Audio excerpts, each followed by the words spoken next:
अस्सलाम वालेकुम। कैसे हैं आप सब? होपफुली आप सब बिल्कुल खैरियत से होंगे। अल्हम्दुलिल्लाह आपकी दुआओं से मैं भी बिल्कुल ठीक हूँ। आज का व्लॉग मैंने सुबह-सुबह पुलाव बनाने से स्टार्ट किया था कि हस्बैंड काफ़ी ज़्यादा चीज़ें ले आए थे तो मैंने कहा चलो सब कुछ मिक्स पुलाव बना लेती हूँ, क्योंकि मटर और आलू मुझे बहुत पसंद है और सिला को चिकन पसंद है।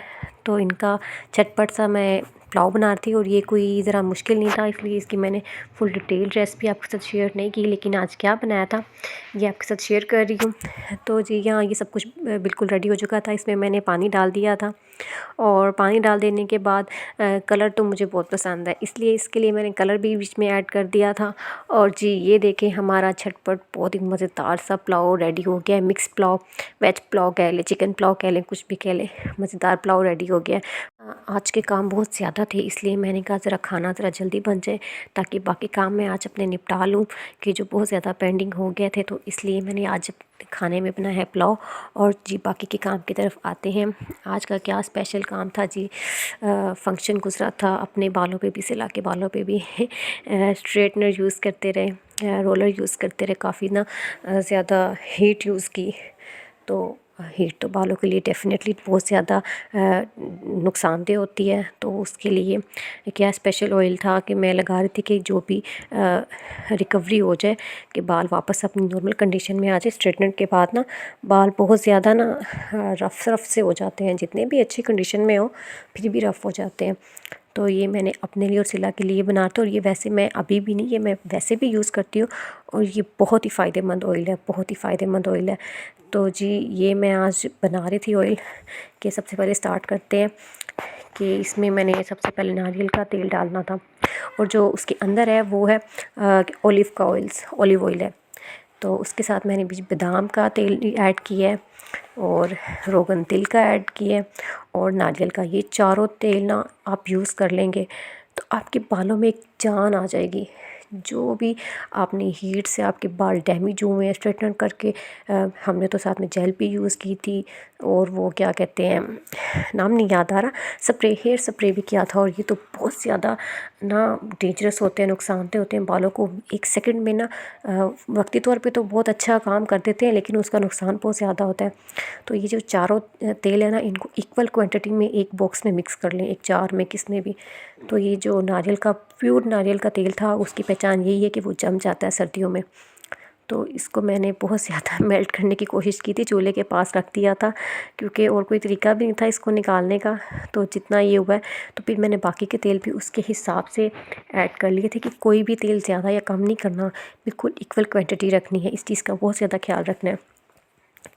तो इन सबको मैंने एक ही जार में डाल दिया था। और जो मैंने आज जार यूज़ किया है ना, ये बड़ा ही मज़े का है, कि जिसके पास कोई मसाज करने वाला नहीं ना होता, या बालों में ऑयल लगाना बड़ा मुश्किल हो जाता है, तो उसके लिए ये बेस्ट है।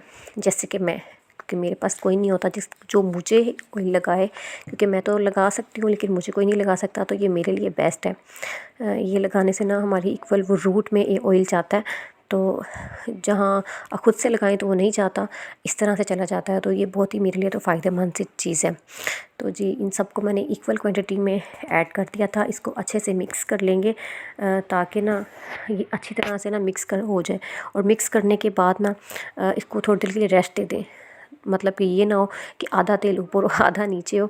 तो बोतल बहुत ज़्यादा छोटी थी, तो मैंने इसको थोड़ी देर रेस्ट दी है, ताकि ये ना एक नेचुरल सी पोजीशन में आ जाए। अच्छा जी, इसको अगर आप 3 मंथ यूज़ करेंगे ना, गारंटी के साथ, आपके जितने भी हेयर फॉल का इशू है, कोई भी जो हेयर्स का जितने भी आपके इश्यूज़ होंगे ना, वो सारे ख़त्म हो जाएंगे। बालों की ग्रोथ नहीं हो रही है, हेयर फॉल बहुत ज़्यादा हो रहा है, और हेयर डैमेज भी हैं, तो उन तीनों प्रॉब्लम के लिए 3 in 1 सोल्यूशन है। तो जी सबसे पहले इसको मैंने सिला के ऊपर अप्लाई करना था, क्योंकि सिला कोई ज़्यादा हेयर स्टाइलिंग की थी। तो इसके बालों में आप यकीन करें, मैंने लगाया था तो बाल इस कदर ड्राई हो गए थे कि इसके बालों में जब भी ऑयल लगाए ना, वो वैसे का वैसे ही रहता है। तो ये एक दिन बालों ने सारा का सारा ऑयल अब्सॉर्ब कर लिया था, मतलब सारा ऑयल पी लिया था। तो ये कंडीशन थी कि जितने ज़्यादा ड्राई बाल, अभी देखिए दिखने में लग रहा है कि ये तो नीट है, शाइनिंग हेयर्स हैं, लेकिन अंदर तो अंदरूनी तौर पे बाल काफ़ी ज़्यादा डैमेज हो चुके थे।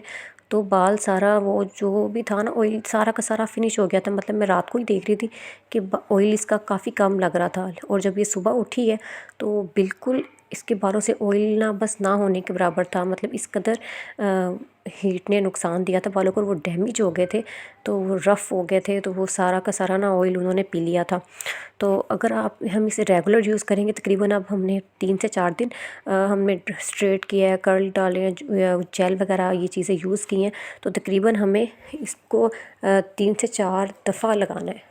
अगर ये चीज़ आप अपने बालों को वापस नॉर्मल कंडीशन पे लेके आना है, और अगर हेयर फॉल के लिए या फिर हेयर ग्रोथ के लिए यूज़ करना है, तो उसके लिए तो तकरीबन 3 मंथ कंटिन्यूसली यूज़ करना है, बीच में नागा नहीं डालना, क्योंकि जहाँ हम एक चीज़ को छोड़ देते हैं वो चीज़ वहीं रुक जाती है, और दोबारा स्टार्ट करने के लिए उसको फिर से प्रॉपर टाइम देना पड़ता है। अगर आप बीच में 2 दफ़ा छोड़ देंगे, कहेंगे चलो इतनी दफ़ा लगा लिया है वो हो गया है, लेकिन ऐसा नहीं होता कि जब किसी चीज़ की हमें केयर करनी होती है तो उसको प्रॉपर टाइम देना होता है और उसका बहुत ख़ास ख्याल रखना होता है। तो सिला को मैंने तकरीबन ये 3 दफ़ा लगा दिया था मतलब ये नहीं कि फ़ौरन लगा दिया था, कि इसके बाद भी मैंने दोबारा इसका हेयर वॉश किया था, तो उसके बाद भी मैंने इसको ऑयल लगाया था, क्योंकि अब तो इनकी वेकेशंस चल रही हैं, तो ईज़ी हो जाएगा इनका लगाना। तो फिर ये देखें कि मतलब डेली बेस पे भी लगा लूँगी तो कोई इशू नहीं है।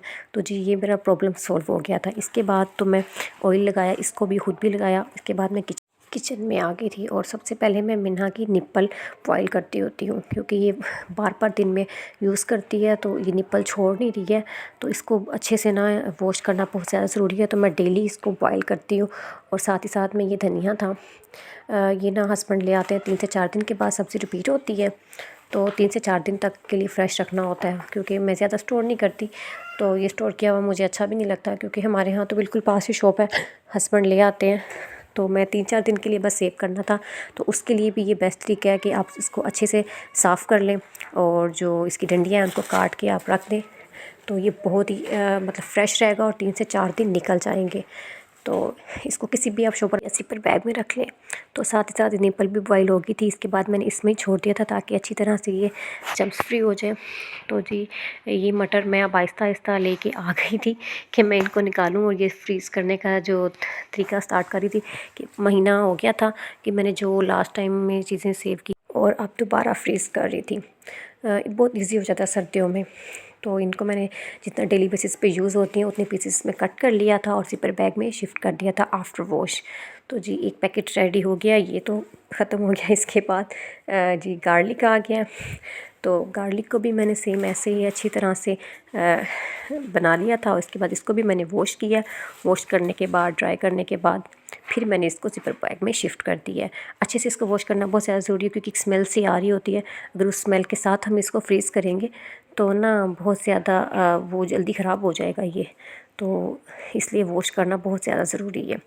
तो यहाँ दूसरा बैग भी रेडी हो गया। इसके बाद जी बारी आई है मटर की। तो जी मटर भी मैंने ये तकरीबन हस्बैंड 2 केजी लेकर आए थे, क्योंकि ये तो यूज़ होते ही होते हैं, सर्दियाँ पुलाव बन जाएगा, किसी भी सब्ज़ी में साथ में ऐड हो जाएंगे। तो आसानी के लिए ना इसको सबसे पहले आपने क्या करना है, फ्रीज़ करने के लिए अगर आप इसको इसी तरह से फ्रीज़ कर देंगे तो ये ख़राब हो जाएंगे। तो वॉश कर देने के बाद आप इनको बॉयल करें। इनको आप तकरीबन 15 से 20 मिनट के लिए बॉयल करें। गैस बहुत ज़्यादा कम आ रही थी, तो मैंने तकरीबन 20 मिनट के लिए हल्दी और नमक डाल के इसको बॉयल किया था। मतलब बहुत ज़्यादा पकाना भी नहीं है कि अच्छी तरह से यहीं पे बन जाए, लेकिन बस हल्का सा बॉयल करना है ताकि ये ख़राब ना हो। तो आप देख सकते हैं कि कितने के हल्के से बॉयल हुए हैं। तो इसके बाद इसको ठंडा होने के लिए रख दें, और ठंडा हो देने के बाद आप इसको भी ज़िपर बैग में शिफ्ट कर लें। तो जी यहाँ देखिए मैंने आज क्या क्या फ्रीज़ किया है। मटर के 3 बैग बन गए थे, एक तो मैंने यूज़ कर लिया था पुलाव में पहले ही, तो बाकी के यहाँ मैंने जिंजर गार्लिक और इन सारी चीज़ों को मैंने फ्रीज़ कर लिया था। और ये मैंने शिमला मिर्च और ये गाजर ये भी बची हुई थी, तो मैंने कहा इनको ज़ाया क्यों करना है, तो इनको भी स्टोर कर लिया जाए। तो फिर जब पिज़्ज़ा बनाना होता है ना, तो एक अलग से मंगवानी पड़ती है, या तो फिर वो बहुत मुश्किल हो जाती है। तो गाजर भी बची हुई थी, तो गाजर को भी मैंने फ्रीज़ कर लिया था। एक दिन तो बहुत ज़्यादा मुश्किल हो जाता है जिस दिन की सारी चीज़ें आपने स्टोर करनी हो, लेकिन जब पूरा बाकी का महीना होता है, जब कोई एमरजेंसीली गेस्ट आ जाता है, तो तब ये सारी चीज़ें हमारे पास अवेलेबल होती हैं। पहले से तो बहुत ज़्यादा आसानी होती है, कभी एमरजेंसी में खाना भी बनाना पड़ जाता है, तो दिल नहीं होता कि बहुत टाइम लग जाएगा सबको कट करेंगे। तो बिज़ी जो हाउस वाइफ्स हैं उनके लिए ये बेस्ट चीज़ें हैं कि थोड़ा सा कुछ 1 महीने के लिए आप ये बना के स्टोर कर लें। तो ज़्यादा के लिए ये सिर्फ 1 मंथ के लिए है। तो इसी के साथ आप मुझे इजाज़त दें, फिर मिलेंगे नेक्स्ट व्लॉग में न्यू रेसिपीज़ के साथ और न्यू आइडियाज़ के साथ। तो अपना बहुत सारा ख्याल रखिएगा और मुझे भी दुआओं में ज़रूर याद रखिएगा और मेरे चैनल को सब्सक्राइब कर दीजिएगा। अल्लाह हाफ़िज़।